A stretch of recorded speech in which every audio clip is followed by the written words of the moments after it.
You're listening to I Love It When, and I'm your host, Mo. I'm a speaker, coach, and connector. You're in the right place if you're looking for some inspiration and you're ready to truly embrace who you are.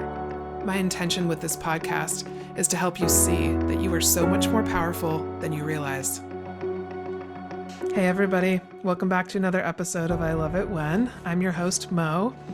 And today we're going to have a bit of a different episode. So I'm not going to record a separate intro because I have, for the first time ever, a repeating guest on the podcast. Tom Harrison is back from MyMyToyStore. And part of the reason we're doing this episode is because it has been an eventful week for MyMyToyStore. And I wanted to take this opportunity to have him share a bit about his story and what's going on next, what's happening next with MyMy. And the last time it just so happens that he was on the podcast was just exactly about a year ago.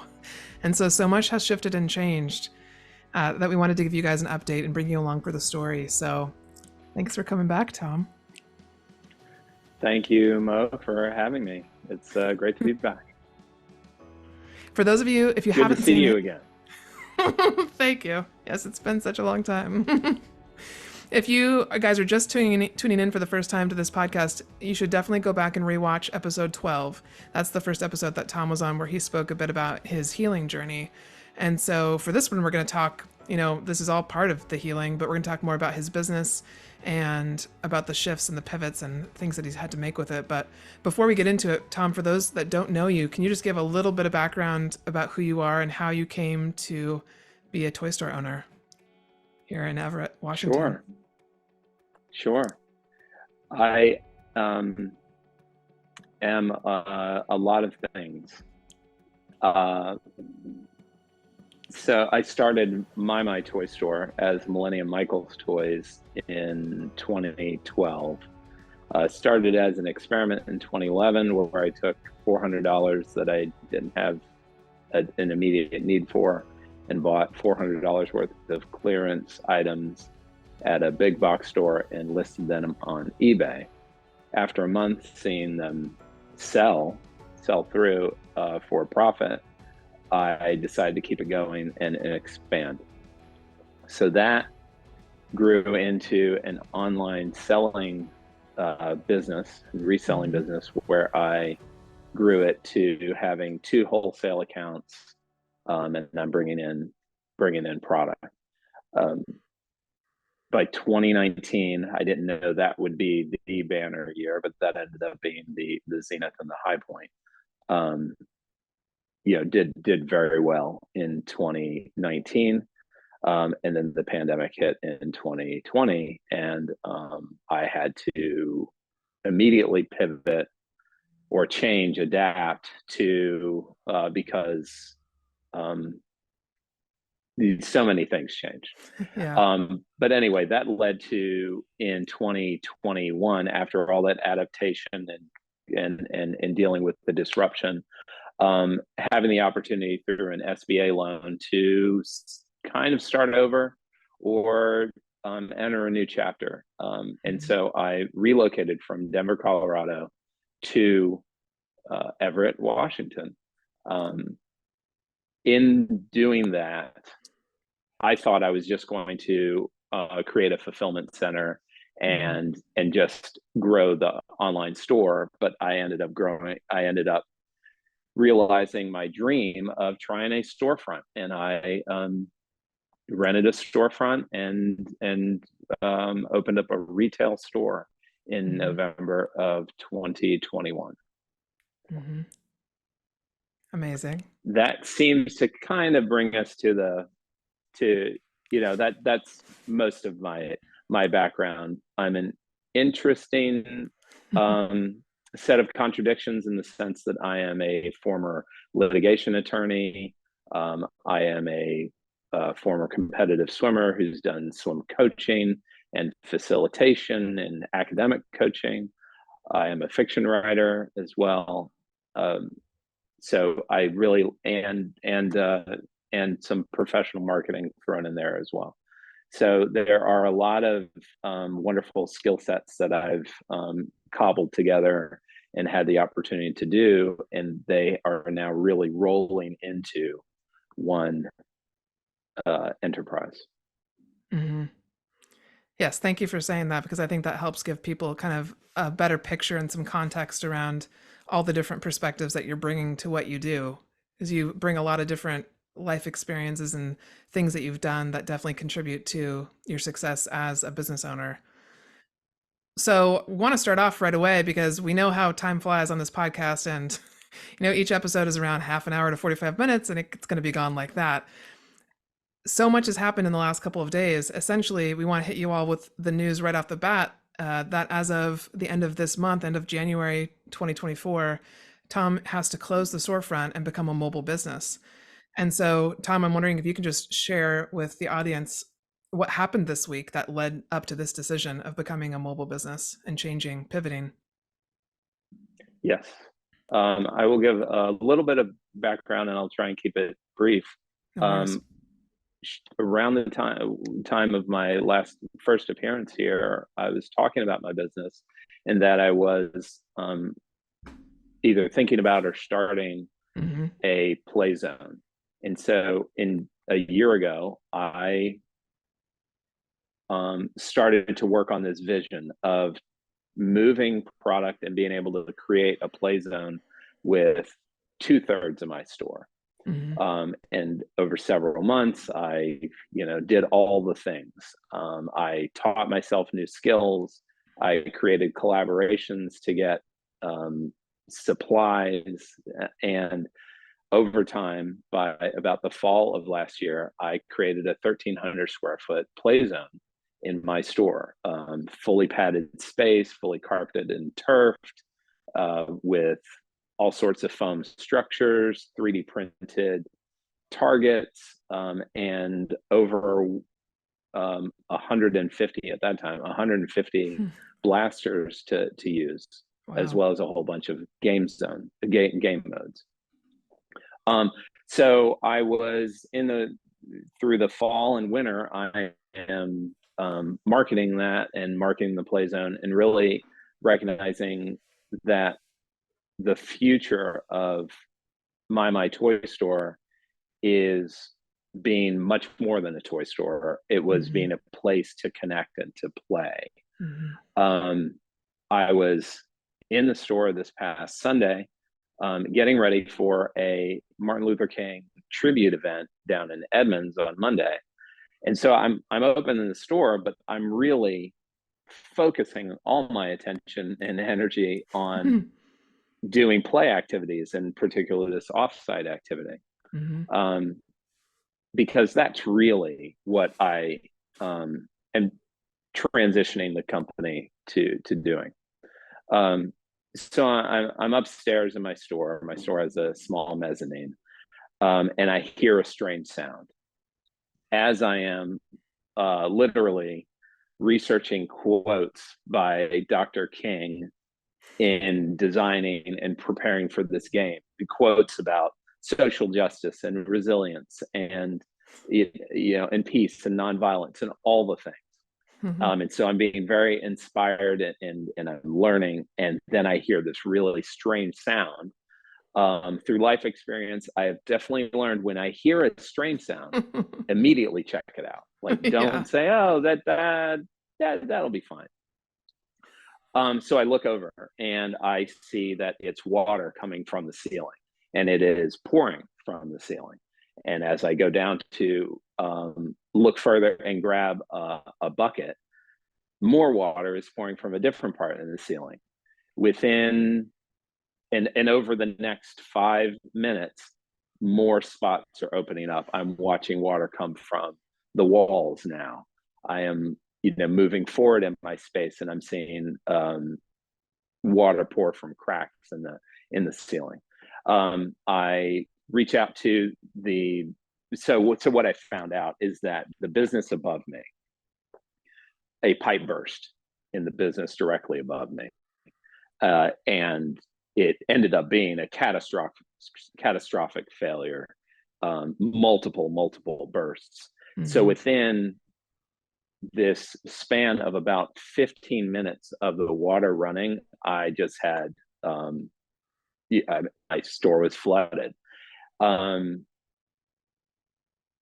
that's what happened. And what I really took in those 20 minutes, as I'm kind of standing in horror, as I'm grabbing buckets, as I'm trying to catch water, it really hits me that in 20 minutes, it undid an entire year's work.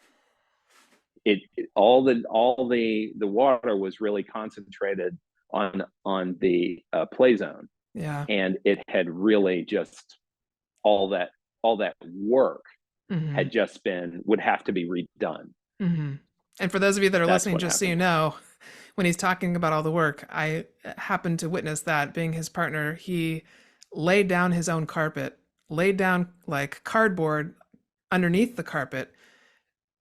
It was hours upon hours of days, weekend, night hours, preparing a space so that it was safe for people to literally throw their bodies all over the ground with blasters and have a good time and not get hurt. And so that either was foam that you had collected from a local upholstery store so that all the corners were covered, all of that soaking wet. Yeah. That's right. Soaking wet, just unable to use, completely trashed. All the carpeting was waterlogged. Going back to what like how much work goes into a year's creating a play zone. I taught myself how to drywall. Yeah. Because I had to I had to repair and really create 2 walls.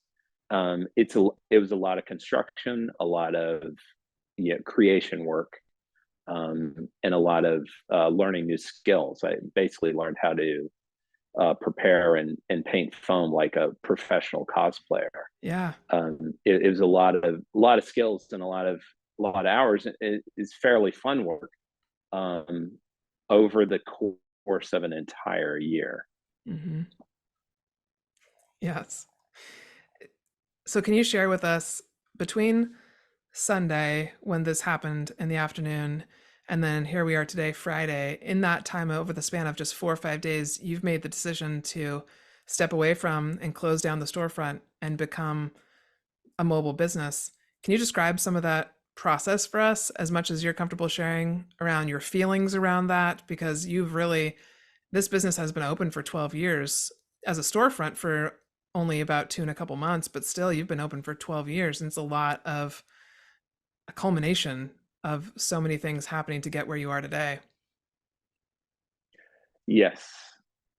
I started realizing in the fall of last year, after noticing the trend in my retail and online sales through the summer, noticing the trend in the fall, that there was no real profit margin left in action figures and collectibles. I'd been noticing this for some time. The pandemic really brought to light the how I am competing, what I consider unfairly, against all my layers of levels of production and distribution in that space, the action figure and collectibles market. What I mean by that is, when I order a product, I am competing against my manufacturer's own websites. Hasbro has its own website where it sells its products. I am competing against my wholesalers' websites. They list the same product that I buy. They list that on their website for sale. I am competing against the platforms that have third-party platforms. I'm a part of one of those platforms. So yes, but I'm competing against the other platforms as well. And I'm competing against other independent retailers. When it's just the independent retailers, hey, I was doing very well and was able to be competitive. But if I'm competing against all those different levels, it absolutely destroyed any profit margin that you can have over time. Over time, I just saw it erode. What I also saw is, due to the pandemic, there was still a mismatch between the licensed content that the products are created for. The movies, the TV shows, they are coming out and they're either not creating action figures and collectibles for them, or they're launching and the action figures and collectibles are coming so far after that the demand is mismatched with the supply, and that was making it very difficult to actually turn over inventory and sell anything. Yeah. So I noticed that, and I was able to dial into what the causes were at the same time that I'm building the play zone in the store. So I made the decision in December to create a separate company, Planet Mynd Play Lab. And it would be a company really devoted to gameplay, interactive, high intensity gameplay, mostly around using foam dart blasters. That was the intention. I was trying to figure out, hey, do I need to make a complete pivot, an immediate pivot? And once I launched the company and started kind of talking about it and putting it out there, I realized that, hey, I can have a store within a store. So the Planet Mynd Play Lab was going to be this avenue of soft transition. It would be a store within a store and grow as a concept until I could launch it as its own separate venue, its own separate entity. That was the plan up until Sunday. When Sunday happened and I really had to assess, hey, with all this water, I've got the options of basically act like a flood victim and rebuild, or act like a flood victim and relocate. I chose something along the latter. I have the separate company. Action figures and collectibles as a retail business is dead for me. Let's rip the Band-Aid off fast and make a hard transition to being a play company, a company that connects people through play. Yeah. Oh, I wanted to mention before I forgot too, that one of the things that we talked about during the week was how you are also such, and it's also one of the things I just love about you as a human, you're such an intuitive person and you really embrace your intuition and utilize that. And so I love that you mentioned how, like, yes, there was data and signs and all, like, hard data that the toy industry was going out, it was moving, it was changing, it was shifting, and you saw that kind of dying. But then also the day that your pipes burst, you got a vision that morning, like you saw something, you saw pipes bursting in your head. And so later on I said, God, further down the line, let's make sure we share everything we see, because however you want to see it, we talk about intuition a lot on this podcast. We get messages from all sorts of beings, and whether this was like a preventative, like you could have done something to stop it, I don't know if that's really it or not, but I want people to know that are listening that sometimes when we get these images in our head, we think nothing of them. We think, oh, it's just a passing thought, when in truth, a lot of the times there are messages and things coming through.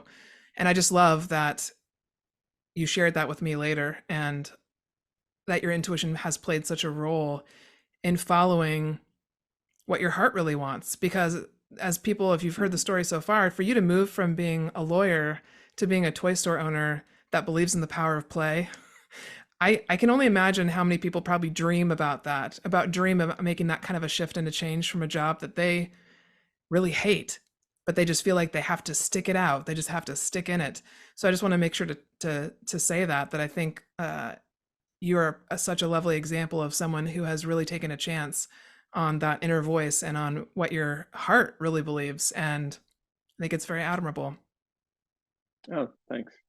Mm-hmm. It comes from years of ignoring that inner voice and listening to it when it's mostly convenient for me.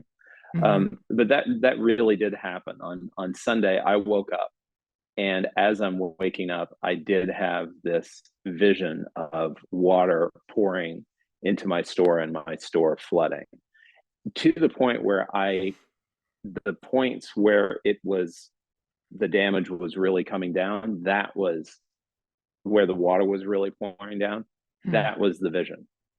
And I what I said to myself at the time and thought to myself was, okay, I've got the heaters going. I've had them going since Friday Mm-hmm. when the cold snap began. I'm protected. I've covered myself. I'll Mm-hmm. still go in there. I'll make sure I get in there on time, but I've done what I need to do. Mm-hmm. I think it was a intuition of a message saying, go ahead and get ready, because you're about to make a hard transition and you've got to make these decisions.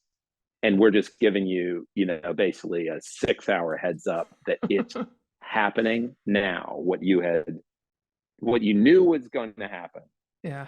is actually going to happen now, and you're going to have to deal with it. Yeah. Were you going to say, I Yeah. interrupted you before when I mentioned the intuition, you were just about to say something else. I think I might have cut you off.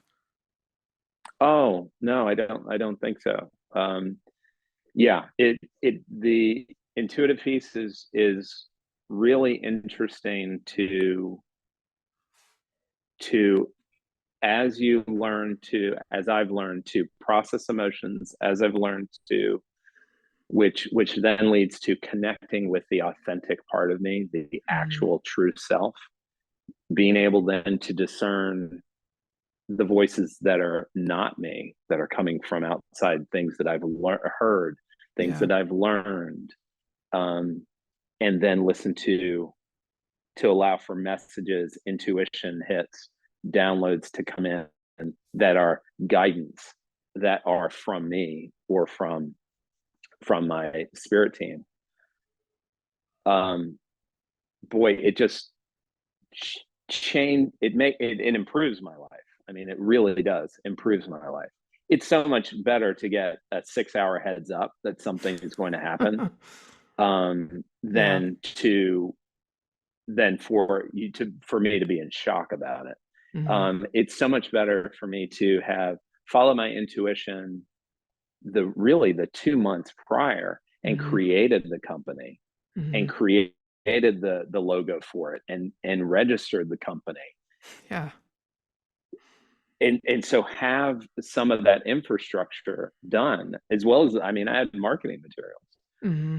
so that, like, the moment I said MyMyToyStore is closing its stores Mm-hmm. permanently, I'm able to say Planet Mind Play Lab is launching into the stratosphere today, Mm-hmm. at the same Mm-hmm. moment.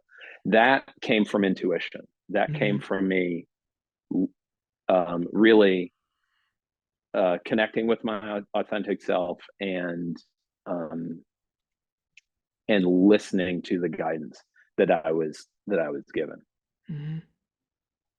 Can you talk a little bit about also something we've talked about this week besides intuition is the idea of failure? And I know that a lot of people who listen to the podcast are business owners or have had experience working with business owners and are not unfamiliar with the idea that something that they put out there didn't work and they had to shift and change and pivot or end a business and begin a new one. And when you're in the midst of that, failure to me feels like I messed up. I created something that I really felt led to create that was supposed to work in my head. I saw it working. I think about the retreat that I had planned this last year that didn't end up happening. And it feels like I messed up. And so you and I were talking about how this, at some point, you had said, oh, you mean announcing that I've failed, announcing on social media that my business has failed? And I said, God, from the outside looking in, no, that's not what I see. But I know that if I were you, I know that I would share some of the same feelings. So I wonder if you could share a little bit about how you've kind of confronted that this week. Okay, I'll start with we are definitely given messages through media and through what we're taught and what we are conditioned and learn, what success is defined as, and then what failure is defined as. And Mm-hmm. those definitions are not accurate at Mm-hmm. all. Um, so I I am where we tend to be defined in school as success is the good grade, Mm-hmm. and which is supposed to just automatically mean understanding and learning and knowledge. And that's not necessarily the case, and oftentimes there's a disconnect in that a bad grade means you have not Mm-hmm. learned anything, which Yeah. doesn't also necessarily mean, that's not necessarily the case. You can follow up, you can retest, you can retake, you can understand things and actually, get a bad grade. Um, as I've found out in my own personal experience, um, through as I'm operating a business, just kind of fast forward to that as I'm operating a business, I'm watching, of course, the news, and it's telling me Mm-hmm. what success and failure is. So success is defined as through media, what I'm watching and consuming, high growth, Mm-hmm. not 1, 2, 5% a year. Oh, Yeah. no, no, no. 20, 50, 100. Yeah. Are you 10xing? Then you're not successful. Um, So you true. don't have multiple locations, you're not successful. You Yeah. don't have a 700-person workforce, you're still running it by yourself, Mm-hmm. you're not successful. And then failure is similarly defined as bankruptcy. It is defined as closing, just the idea of closing locations. Yeah.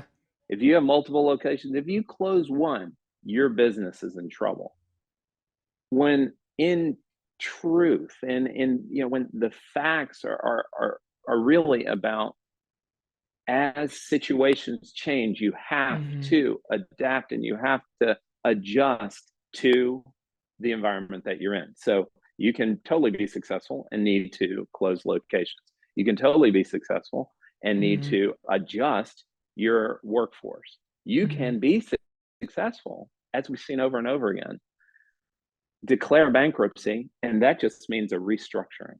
Yes. It's a legal term. It has Mm-hmm. nothing to do with failure. It's a Yeah. legal term. Yeah. It's a legal process Yeah. for being able to help a business with its debts, and that's Mm-hmm. it. Mm-hmm.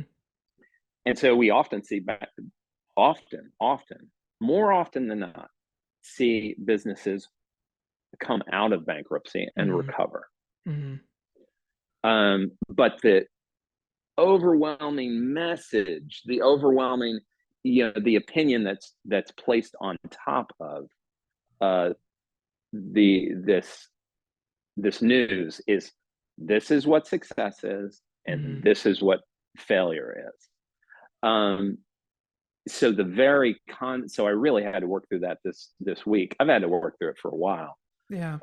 as I have struggled with sales, struggled with declining sales, struggled with being able to not pay certain bills and being able to pay certain ones, struggling with renegotiating things. I've had to struggle with this concept of what is success and what is failure. Definitely in the last 2 days, the idea of saying MyMyToyStore is closing, um, seems like felt like at the time a failure. It really, really did. Just admitting absolute defeat. The world has gotten to me, and I can't do it anymore. Kind of full stop. There's nothing, like I just didn't have what it takes Mm. to survive. That's what closing, that's what I was heaping on, this idea of closing, like I should be able to survive no matter what, no matter what. But that is really just not true. We have to confront that, where these concepts of success and failure are coming from, and really talk back to them and dismantle those made up constructions, and then be able to actually run our businesses the way we need to run them, which does mean, I mean, so many times, like running a business means making difficult decisions quite often. Yeah. And so you really have to, in order to make those decisions, you have to dismantle these notions, these constructions about what this means and what that means. Mm-hmm. What would you say you've done this week? What are two things that you've done that have helped you to process and be able to make decisions? I have tried to keep to my self-care routine. Yeah, self-care can be a buzzword, but it really is a thing that we all need to do. So I have let myself rest. I have given myself time. I have done my routine, my morning routine of energy meditation. So I'm moving my energy, letting it flow through me. That is the way that I also process emotions. And so I let things come up. I feel those feelings, whatever they are, and I'm able to let go of them and get them out of my body so that I can have fresh energy and I can have fresh emotions, and things can circulate. So keeping to those habits. I do a habit that I picked up 20 years ago over 20 years ago from The Artist's Way by Julia Cameron. I write freehand stream of consciousness 3 pages every morning. I've kept to that. And that has really helped me. So those things have helped me. And then doing the uncomfortable thing. And for me, that is sharing. And that is actually telling people what's going on.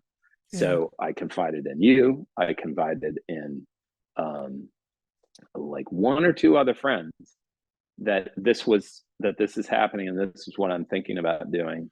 And then go ahead and make the decision.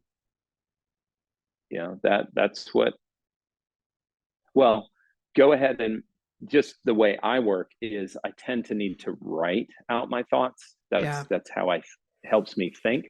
So I wrote out, and I knew I said I wanted to do it in a press release style.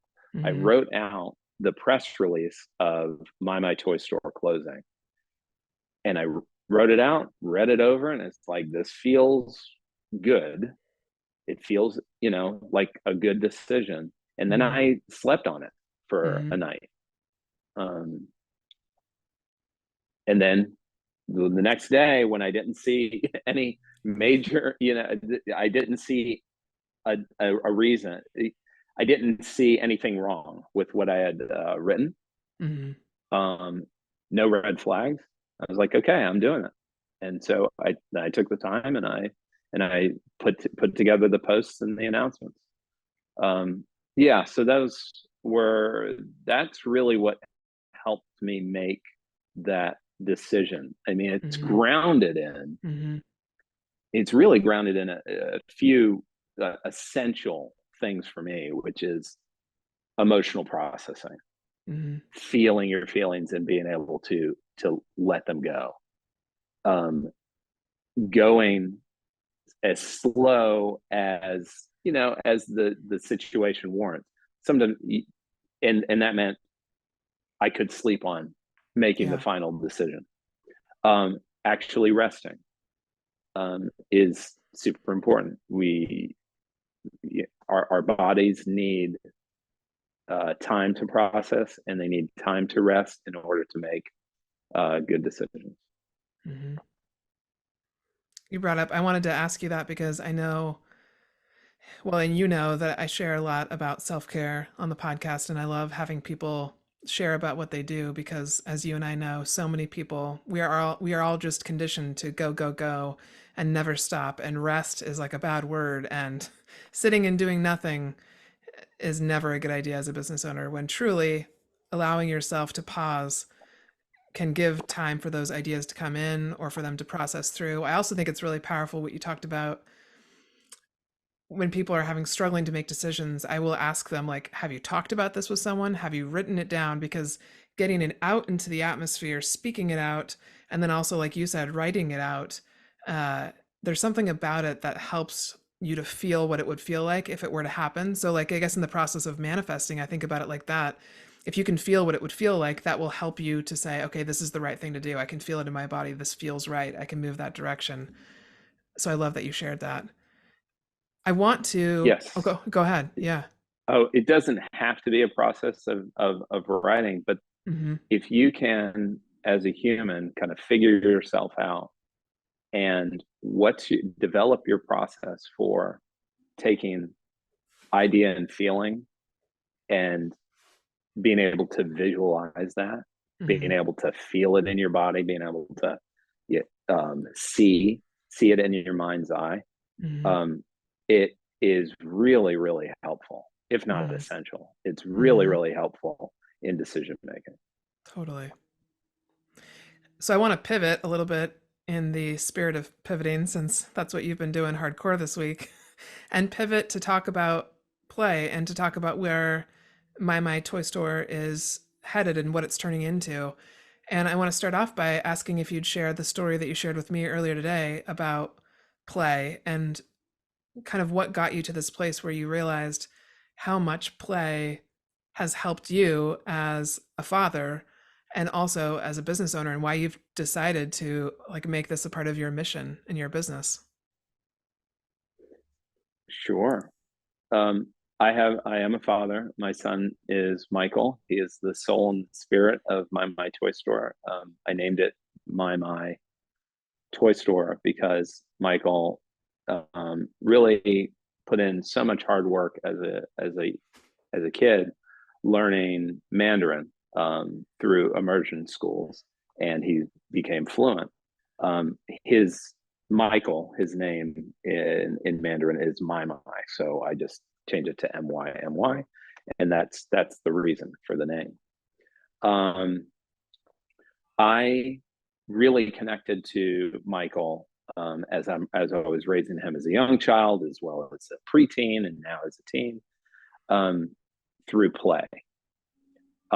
That's how I taught him values. That's how we built trust with one another. That's how I learned about him by doing we just make up stuff, and I'm learning how his mind works and how his emotions work. Um, I didn't think it was weird, but one thing I was noticing is I didn't see a whole lot of other parents doing what I was doing, making up games while we're sitting in the checkout line at the grocery store, um, making up games while we're in the car. Um, what I and so one day I was picking up Michael from his after school program, um, and in an interaction, just gave me that little bit of inkling that what I was doing is important and that it has value. So I'm picking up Michael from school, and one of the staff members just pointed out something that I did, because when I picked up Michael from school, I went into I'm picking him up from the playground, and I went into like Transformers mode. I just made up a character. I'm like, I am here to destroy you. And I'm just like shooting imaginary weapons. And Michael immediately went into play mode. He's like, no, you're not. And yeah. And so for minutes, we're just like battling each other and dodging things, and kids are watching. And then it's like, okay, he defeated me, and then we leave. And the staff member just pulled me aside at a point and said, "Yeah, I just need to tell you how amazing that is, that you come in here and you just play with your son that way. Mm-hmm. No other parents do that.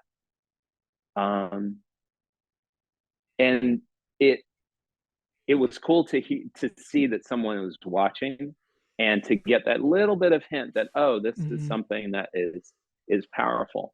I internally understood it, because when I play with Michael that way, then we're both leaving that activity. We're going to the next thing. We're calm.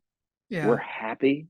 Yeah. He opens up and tells me about his day. It's just like, this is how you actually parent. Yeah. Um, I feel like they would connect that to what I know I've heard some like child therapists talk about transition play, or transitioning your child from one activity to the next. That's essentially kind of what you were doing, and helping him get reintegrated back into time with dad. Yeah. that's right. And so you don't have to do something like, I don't know, super clinical about it, or Yeah. Yeah. you just kind of overthink it. You do the exact opposite. You just be like super silly Mhm. and be yourself and express your emotions. You'll Yeah. start expressing your emotions, and then you're off to the next thing, off to the next thing. So that with I noticed what I was doing with Michael and the reaction I was getting from him, meaning I just didn't have to use any real form of discipline with him.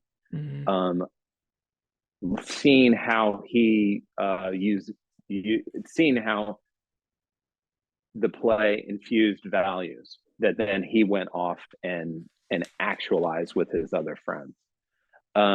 Seeing how he used play because we were playing, he used that to do amazing things like eradicate bullying in his elementary school just through play. Mhm. Mhm.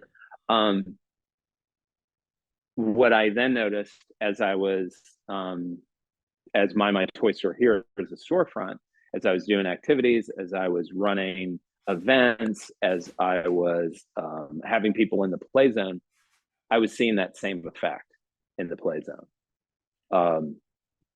I'd see a calmness in the midst of play, Mhm. not afterwards. People, your nervous system calms down as you're playing. Mhm. I see people treat one another with respect.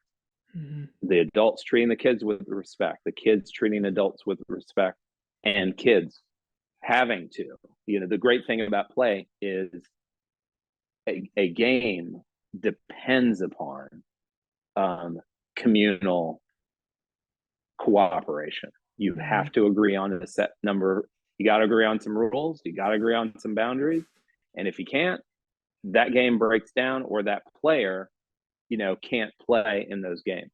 So if you want to have fun, you actually have to Yeah. do it a certain way. Um, and that's just naturally, these are natural lessons that come through, not by like doing some hardcore dictum, Yeah. not through having to do a lecture, just by like the essential life thing of Mhm. how do we have fun together? How Mhm. are we going to do that? Mhm.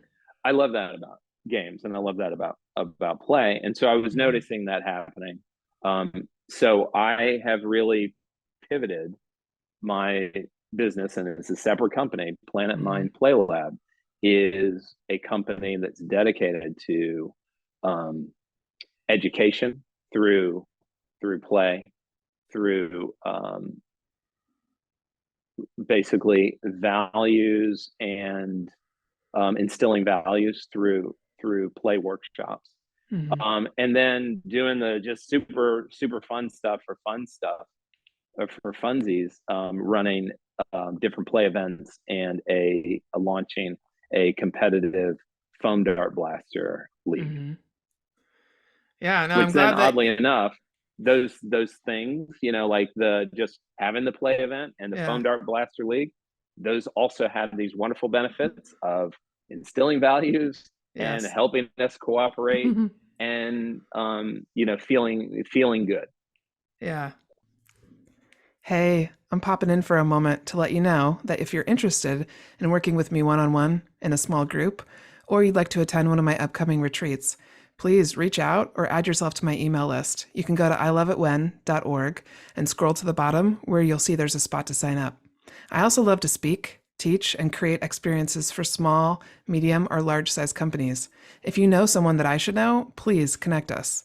I'm looking to utilize I Love It When to create global change, and that will require collaborating with all of you. You're all so much more powerful than you realize. Remind yourself of that today. Well, you took us right where I wanted to take you next, which was I wanted to talk a little bit about, or have you share a little bit about what got you into modding Nerf blasters. Because when I first met you and I saw your store and then you set up your storefront here in Everett, it was all sorts of different toys and action figures, mostly action figures. And you had this, you started out with a rather small, like 10 foot by 10 foot range where people could come out and try the different blasters and see what they liked. And then it morphed into this thing that really took over most of your store. And then recently, in the last few months, like you shared, I think in your post that you shared to Instagram about your store, you crammed like, I don't know, 3 to 5 years worth of Nerf modding YouTube videos into like what felt like for me 3 weeks, 2 weeks, and you started modding blasters, and all of a sudden you've become like an engineer. You're over in the dining room table right now soldering stuff. You've got like your this little handy tool that has like a microscope on it and or a magnifying glass. Oh, helping hands, absolutely, Yeah, helping hands. you've become like Yeah. a complete builder, and so I'm wondering if you can talk a little bit about like what have you learned since you got into that, and why do you think you? I don't because I don't feel like this was a planned shift. This was like this morphed really in a cool way into now what's becoming. It's just a tool that you're going to utilize in Planet Mind Play Lab because, like you said, it's all about value building and communication and collaboration, and it can be used in team building workshops and retreats. That's why you and I are going to start doing retreats together with companies. But yeah, take us through that process of how did you decide all of a sudden I want to learn how to solder, I want to learn how to what's the other thing you do, Grimmel? I've never done the Grimmel. Oh, Dremel. Yeah, Dremel. Dremel. Sure. If you're a Nerf modder, you Yeah. know these terms. So it came about through really necessity.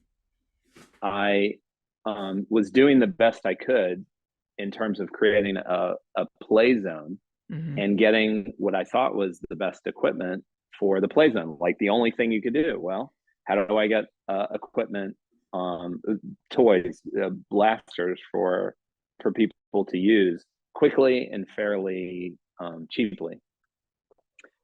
I'm going to thrift stores. So I'm going to thrift stores and I'm loading up on Nerf blasters and bringing them in. I'm noticing as people are playing with these things that they shoot anywhere from 10 feet max to 30 feet max. And I'm watching them jam and I'm watching people struggle. I am wondering, like, what can be done? What can be done? So I started learning about through YouTube about this thing called Nerf modding. People have been modding for over a decade, going into 2 decades now, modding these mostly Nerf brand blaster toys. But I was still on the fence about it. I was still in this mindset of, well, if I just buy better equipment, then it'll work. If I just choose the right blaster, it'll be better.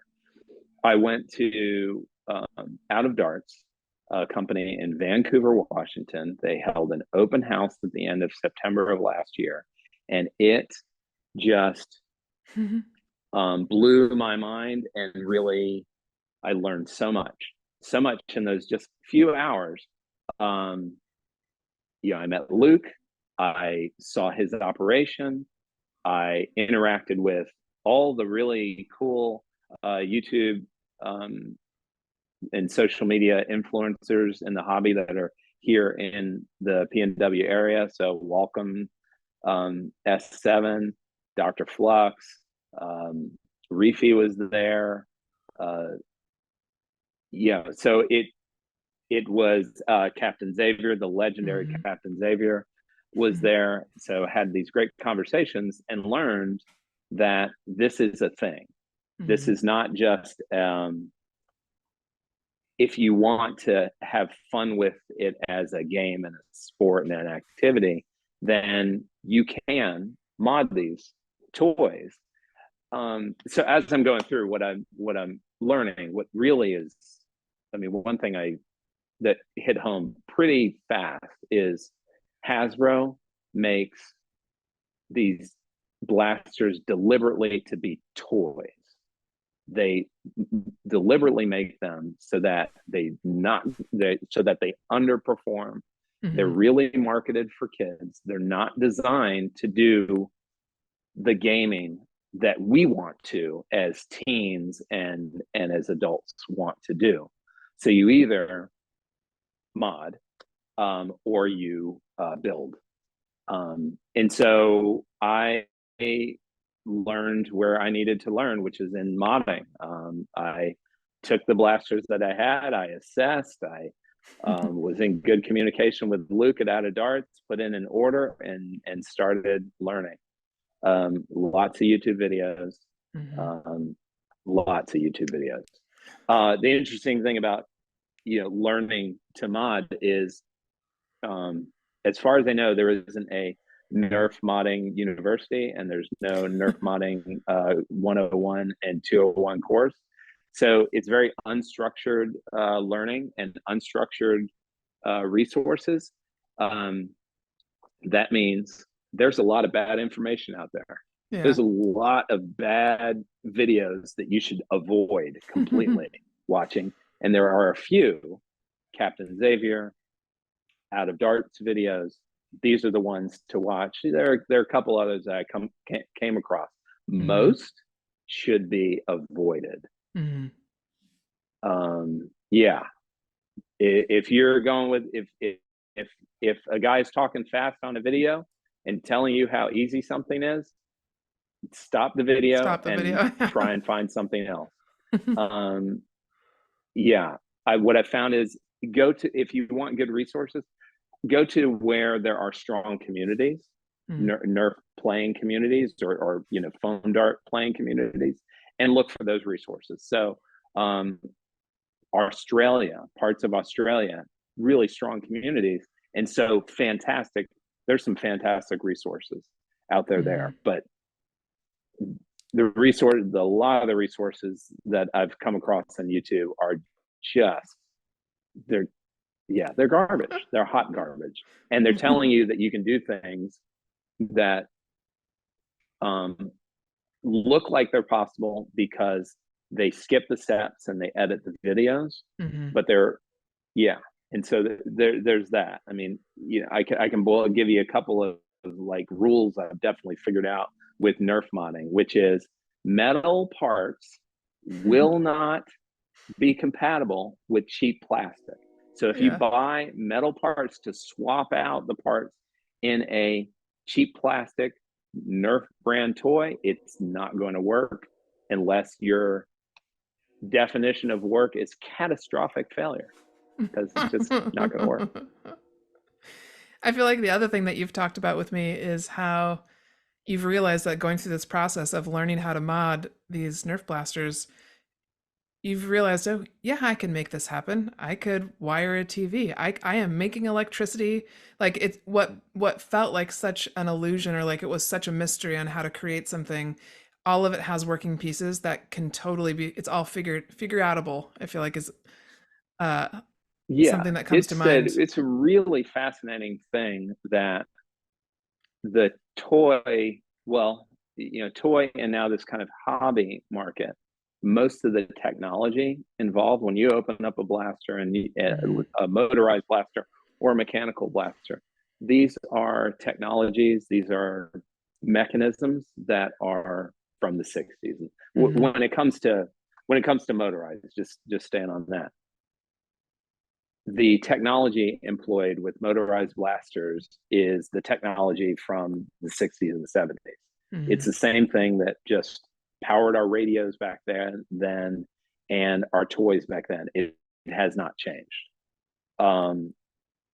It is only when you get outside of the toys and get to designed things that you start using more sophisticated circuitry. But most of it is you just need a soldering iron, hobby wire, a few tools, and you can wire up and micro switches and motors. And you're in a sense, you're playing and building the same way we've been building since the 60s and 70s. Nerf, in a way, that I haven't quite thought of it this way, but Nerf hobby building and modding is the equivalent of, in the 70s, building the transistor radio. And people were building hobby transistor radios back then. You know, as I was growing up, at least the nerds and the geeks were. I think all of this. So that's an interesting thing to understand, that the technology is to demystify it, because it's marketed. These products are marketed as best blaster ever. Well, then you know, it's like, well, it must have superhuman technology inside. You know, just things. It must have been brokered through an alien pact. You know, this alien technology that created this blaster, and that's just not the case. It's just a different mechanism that's been used in other things.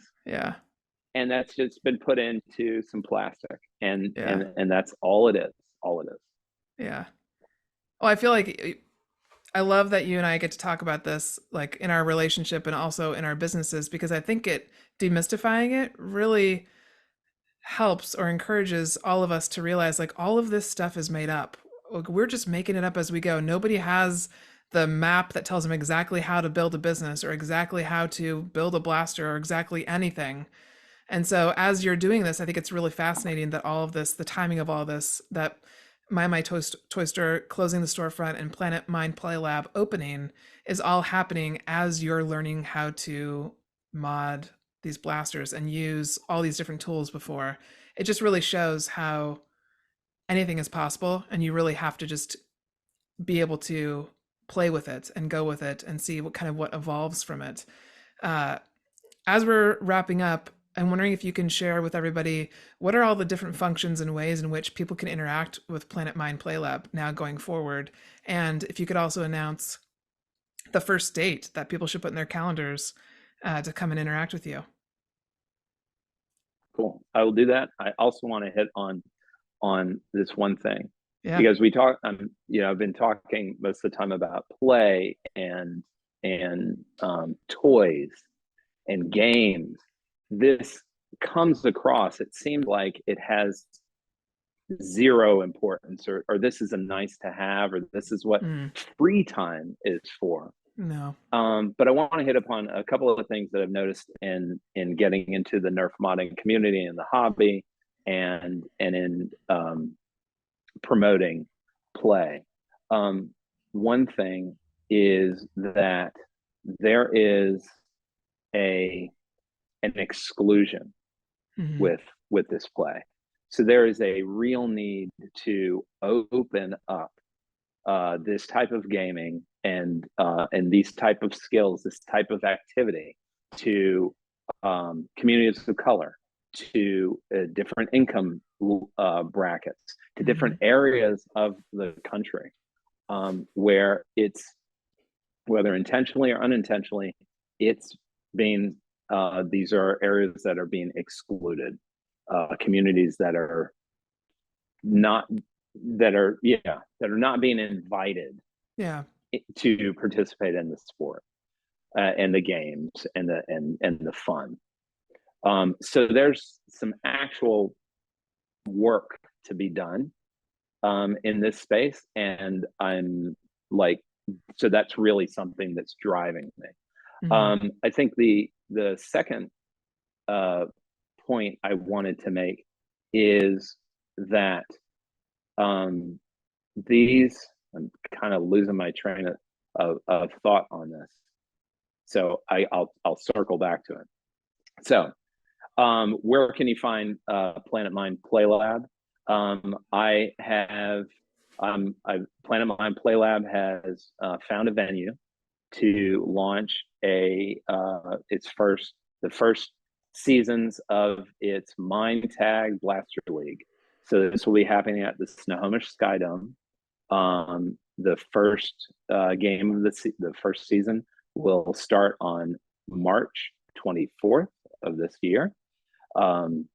If you want to know more about this and more about play events, more about the Nerf community, then you should show up for the open house event, which will be happening on March 2nd, sometime in the afternoon. So details to follow, just, at the same location, Snohomish Sky Dome. And they can hop on your newsletter to make sure that they get notice about those events.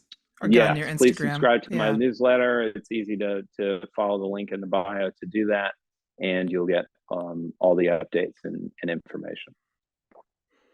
Okay. And so just so people are clear, because I want to make sure there's so many different things that you're going to be doing, but I'm going to list off. So he can work with schools and doing workshops for after school or in school, in class demos. There will be a Blaster League. So kind of like, for those of you that are listening, if you've ever been involved in like a co-ed basketball league or volleyball or soccer, just like that, he's creating a Blaster League basically here in the Snohomish County area. He'll be doing retreats with me. So if you're on a team or in a company that could use a team building workshop or a 1 to 3 day retreat, we are actively working with companies now talking about that. There's all sorts of different ways. You can also, I'm going to put it out there because I know he probably wouldn't say it, you could hire him as a keynote speaker for an event to talk about play, the power of play, communication, all of these different things that he's been talking about today. So is there anything you want to add to those kind of different types of services? Let's see, I'm trying to think. In modding, in play, I've definitely learned there's a lot of science behind the design and the repair and the building of blasters, from air pressure to electrical circuitry. So in school demonstrations, I mean, this makes a wonderful, very engaging demonstration and lesson in the textbook, brings to life these things that you're reading in textbooks about air volume and air pressure and how electricity works. Well, this makes for a really, through a demo, Planet Mynd Play Lab can create a really nice, bring that to life and help middle school students really make those connections as to how some of this wonderful science works. So I mean, I was learning yesterday that our elbows actually are the fulcrum in a lever. So who knew? So that's you can also utilize Planet Mynd Play Lab to run an activity zone for your outdoor or indoor event. So summer's right around the corner. So if you're planning a festival and you're looking for an activity, a kind of contained activity for a group of adults and or kids and teens to have at your festival, at your day-long event, at your weekend-long event, and you understand that bouncy houses are a little tired, reach out to me at Planet Mynd Play Lab, and I can put together an entire activity zone for you. Awesome.